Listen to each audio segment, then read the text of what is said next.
Hello everyone. Last video में हम लोग क्वेश्चन नंबर 3 और 4 जो था इस क्वेश्चन पेपर का उसको हम लोग कर चुके थे। अभी हम लोग क्वेश्चन नंबर 7 देखते हैं। क्वेश्चन नंबर 7 में क्या है? Discuss the provision of income tax act relating to merger of company. Company के मर्जर से रिलेटेड इनकम टैक्स एक्ट में क्या प्रोविजन है, इस चीज़ के बारे में हम लोग को यहाँ पे लिखना है क्वेश्चन नंबर 7 में। तो सबसे पहले तो हम लोग ये समझते हैं कि एमलगमेशन ऑफ कंपनी होता क्या। एमलगमेशन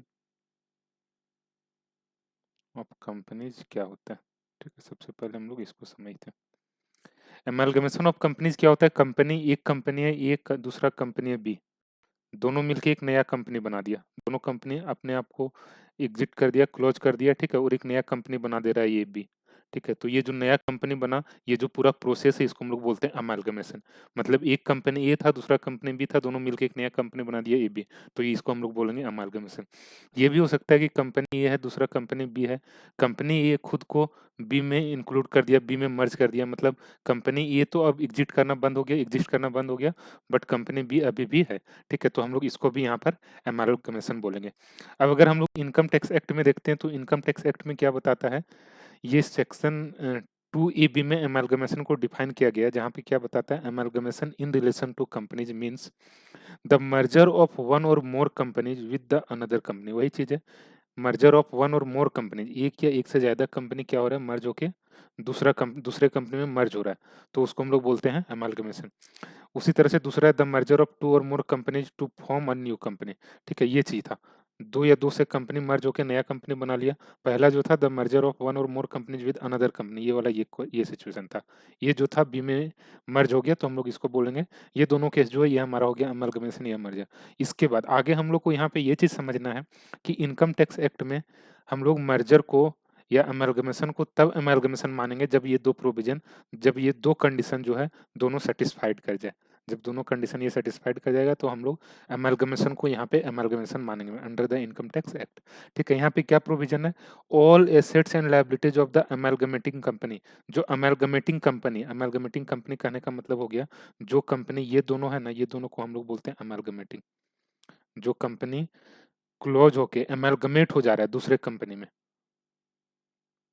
उसको हम लोग बोलते हैं अमलगमेटिंग कंपनी। जो कंपनी दूसरे कंपनी में मर्ज हो रहा है, जो कंपनी एग्जिस्ट करना बंद हो जाएगा, ठीक है, जो जिसका अपना फ्यूचर में कुछ एग्जिस्टेंस नहीं रहने वाला है, उसको हम लोग बोलते हैं अमालगमेटिक कंपनी। ये जो नया कंपनी बनेगा ये भी कंपनी, इसको हम लोग बोलते हैं अमालगमेटेड कंपनी।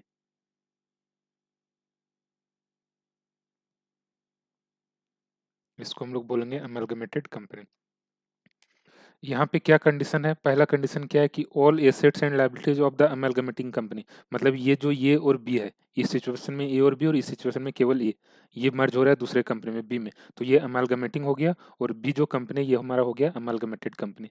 क्या कंडीशन दिया हुआ है कि all assets and liabilities of the amalgamating company or companies becomes the asset and liability of the amalgamated company. मतलब नया कंपनी जो है उसका वो एसेट्स और लायबिलिटी बन जाता है। कहने का मतलब ये है कि जो भी अमेलगमेटिंग कंपनी का एसेट्स और लायबिलिटी है ये अमेलगमेटेड कंपनी में ट्रांसफर हो जाता है, तब हम लोग इसको यहाँ पे मर्जर बोलेंगे या अमेलगमेशन बोलेंगे अंदर इनकम टैक्स एक्ट। दूसरा कंडीशन क्या दिया हुआ है, share holding not less than 75% in value of the shares in amalgamating company becomes the share holder of the amalgamated company. कहने का मतलब यहाँ पर ये है कि जो अमेलगमेटिंग का शेयर होल्डर था 75% इन वैल्यू, नंबर में नहीं, नंबर में कहने का मतलब हो गया 1000 शेयर्स था, इसका 750 शेयर होल्डर। ठीक है, ये चीज यहाँ पे नहीं बोल रहा है, ये बोल रहा है जितना वैल्यू था, जो शेयर कैपिटल था। कहने का मतलब ये है कि अगर किसी कंपनी में 1 लाख का शेयर कैपिटल था तो इसका 75% कितना, 75,000 रुपए। ठीक है, 75,000 या तो 75,000 से ज्यादा का share holder amalgamating company, share holder जो है ये अमालगमेटेड कंपनी का शेयर होल्डर बन जाता है, तब हम लोग इसको यहाँ पे अमालगमेशन बोलेंगे। अगर ये दोनों कंडीशन सेटिस्फाइड नहीं करता है तो इसको इनकम टैक्स एक्ट के अंदर अमेलगमेशन नहीं माना जाएगा। ठीक है, पहला क्या कंडीशन था, एसेट्स और लायबिलिटी जो था अमेलगमेटिंग कंपनी का वो कहाँ ट्रांसफर हो जा रहा है, अमेलगमेटेड कंपनी के पास। दूसरा कंडीशन क्या था, शेयर होल्डर जो है of less than 75% in value, ये जो वैल्यू है ना ये नॉमिनल वैल्यू है, वैल्यू मतलब जो कंपनी का nominal value, nominal share capital जो उसका 75%, ठीक है। 75% शेयर होल्डर कहाँ पे ट्रांसफर हो जा रहा है? एमालगमेटेड कंपनी में।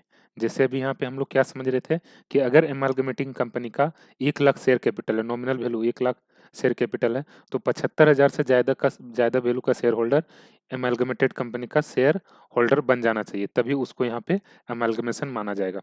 ठीक है, अब ये 2 कंडीशन था, अगर ये दोनों कंडीशन हमारा फुलफिल हो गया तो फिर क्या हो जाएगा? इसको इनकम टैक्स एक्ट के अंदर एमालगमेशन मान लिया जाएगा। अब अगर एमालगमेशन हो जाता है तो फिर उसका क्या टैक्स बेनिफिट होगा, अब हम लोग को यहाँ पे ये चीज़ समझना है। तो यहाँ पे पहले हम लोग ये समझ लेते हैं कि यहाँ पे टोटल 3 पार्टी है। एक तो हो गया एमालगमेटेड कंपनी, एमालगमेटेड कंपनी मतलब जिस कंपनी में मर्ज हो गया दोनों शेयर होल्डर, जिस कंपनी में मर्ज हो गया पुराना कंपनी, उसको क्या बोलेंगे? एमालगमेटेड कंपनी। दूसरा क्या है? एमालगमेटिंग कंपनी मतलब जो कंपनी मर्ज हुआ, एमालगमेटिंग कंपनी। और तीसरा क्या है? Share holder. तीसरा क्या है? Share holder.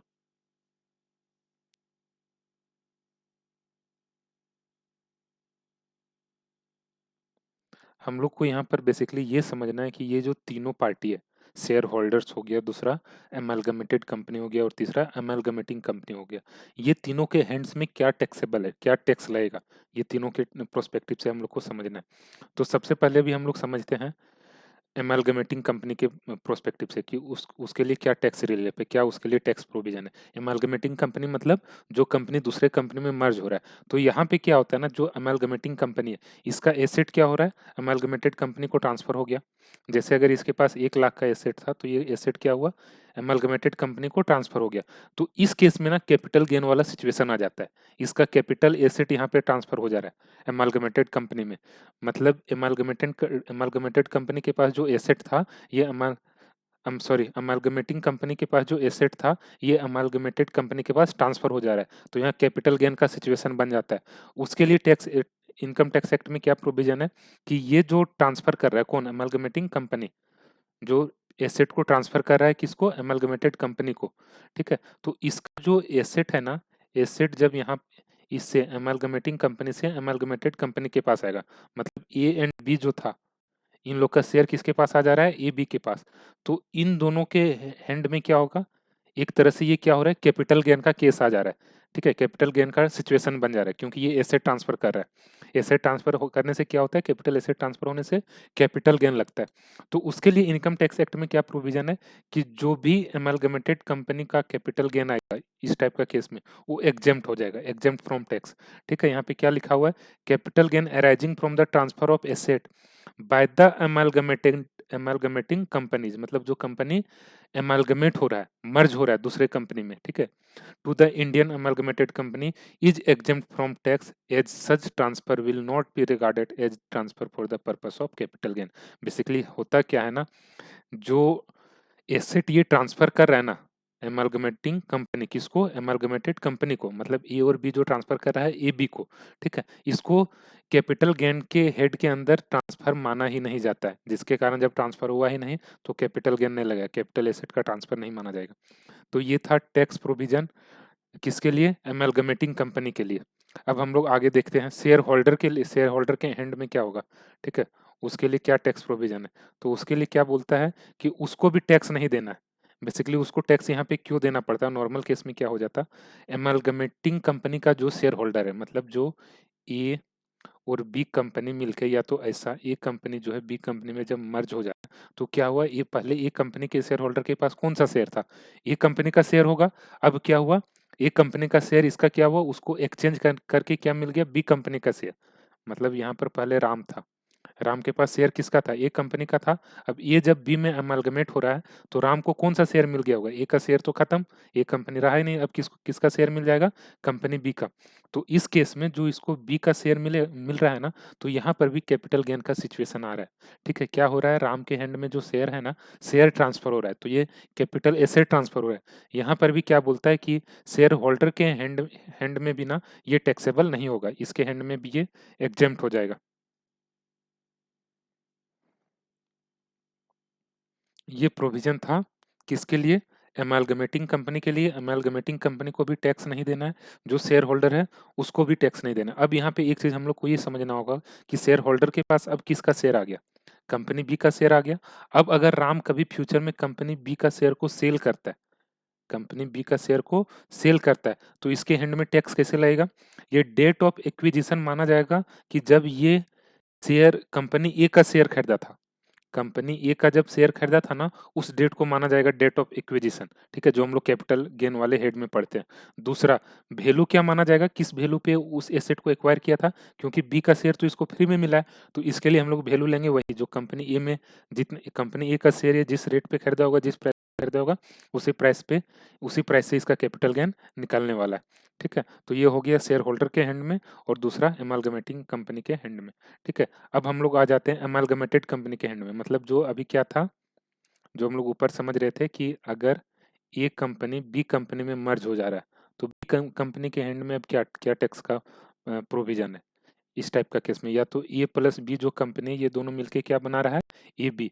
तो यहाँ पे ये जो है ए बी, इसको बोलेंगे हम लोग क्या? एमालगमेटेड कंपनी। ठीक है, और यहाँ पे बी जो है इसको बोलेंगे अमालगमेटेड कंपनी। इसके लिए क्या बोलता है? जो अमालगमेटेड कंपनी है, जो अमालगमेटेड कंपनी है, ये क्या करेगा? अगर अमालगमेटिंग कंपनी का कुछ लॉस बचा हुआ है, बिजनेस लॉस और अनएब्जॉर्ब डिप्रिसिएशन, तो उसको ये कैरी फॉरवर्ड कर सकता है नेक्स्ट 8 ईयर के लिए। फिर से इसको रिपीट कर रहे हैं। जैसे यहाँ पे क्या हो रहा था, कंपनी ए था ना, ये मर्ज हो गया किसमें? कंपनी बी में। तो कंपनी ए का अगर कुछ लॉस होगा, बिजनेस लॉस, या तो कुछ अगर अनएब्जॉर्ब डिप्रिसिएशन है, तो इसको अब कैरी फॉरवर्ड कर सकता है कौन? Company B. कितने ईयर तक? नेक्स्ट 8 ईयर तक। ठीक है, इसको मतलब फ्रेश 8 ईयर मिलेगा फिर से सेट ऑफ करने के लिए, कैरी फॉरवर्ड और सेट ऑफ हो जाएगा ये। ठीक है, नेक्स्ट 8 ईयर में। तो ये प्रोविजन था related to amalgamated company, share holder, और तीसरा एमालगमेटिंग कंपनी। ठीक है, तो यहाँ पे इतना ही है इसमें एमालगमेटिंग कंपनी का प्रोविजन। मेनली हम लोग को यहाँ पे वही चीज़ समझना था कि ये जो तीनों कंपनी, ये जो कंपनी है, जब एमालगमेशन होता है तो जो यहाँ पे 3 पार्टी बनता है। एक हमारा एमालगमेटिंग कंपनी। एमालगमेटिंग कंपनी मतलब जो कंपनी दूसरे में मर्ज हो रहा है। एमालगमेटेड कंपनी मतलब जिस कंपनी में कंपनी मर्ज हो रहा है। जैसे यहाँ पे क्या था, ये कंपनी जो है ये बी कंपनी में मर्ज हो जा रहा है, तो ए को हम लोग क्या बोलेंगे? अमालगमेटिंग कंपनी, अमालगमेटिंग कंपनी। और बी को क्या बोलेंगे? अमालगमेटेड कंपनी। ठीक है, अमालगमेटेड कंपनी। तो यहाँ पे ये दो पार्टी था कि ए के एंड में क्या टैक्स का प्रोविजन है और बी के एंड में क्या टैक्स का प्रोविजन है। और तीसरा क्या था, जो कंपनी ए का शेयर होल्डर था, कंपनी ए का जो शेयर होल्डर जो शेयर होल्डर होगा। ठीक है, अब ये किसका शेयर होल्डर बन गया होगा? कंपनी बी का। तो इसके लिए क्या टैक्स का प्रोविजन है, ये चीज बेसिकली हम लोग को यहाँ पे समझना था। बस इस वीडियो में यहीं तक। Okay, thank you.